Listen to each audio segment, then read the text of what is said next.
anges, des ombres qui semblent les suivre, des rires étouffés qui résonnent dans l'habitat. Alors que Daniel, le chauffeur de taxi le plus rapide de Marseille, pensait avoir tout vu sur les routes de la ville, une nuit sombre et pluvieuse allait lui réserver une rencontre terrifiante. Alors qu'il attendait un nouveau client près d'une station de métro, une silhouette fantomatique s'approcha de sa voiture. Daniel fronça les sourcils en détaillant le passager.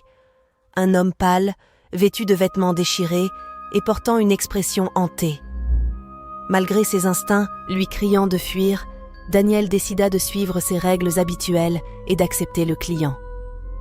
Mais dès que l'homme pénétra dans le taxi, une odeur de pourriture envahit l'habitacle, faisant frissonner Daniel.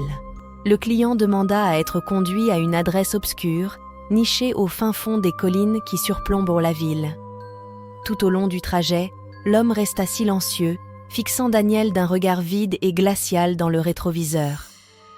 À mesure qu'il s'enfonçait dans les ruelles étroites et tortueuses, Daniel commença à ressentir une angoisse grandissante. Des ombres semblaient se mouvoir dans l'obscurité et des murmures indistincts résonnaient dans le vent. Lorsqu'ils arrivèrent à destination, Daniel eut un frisson d'horreur en découvrant une vieille maison délabrée dont les fenêtres brisées laissaient échapper une lueur verdâtre. Le client paya en silence et disparut dans l'obscurité, laissant Daniel seul avec ses pensées troublées. Hésitant mais intrigué, Daniel décida d'explorer la maison, son instinct de curiosité prenant le dessus sur sa prudence. À mesure qu'il avançait dans les couloirs lugubres et poussiéreux, il sentait une présence maléfique qui semblait le guetter dans l'ombre.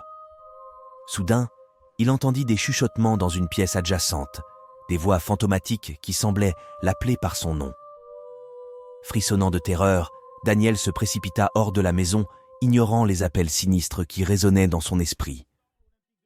De retour dans son taxi, le cœur battant la chamade, Daniel prit conscience que cette nuit-là, il avait frôlé de près les ténèbres qui hantent les recoins les plus sombres de Marseille. Et bien qu'il ait échappé à la maison maudite, il savait que les ombres de cette nuit le hanteraient encore longtemps.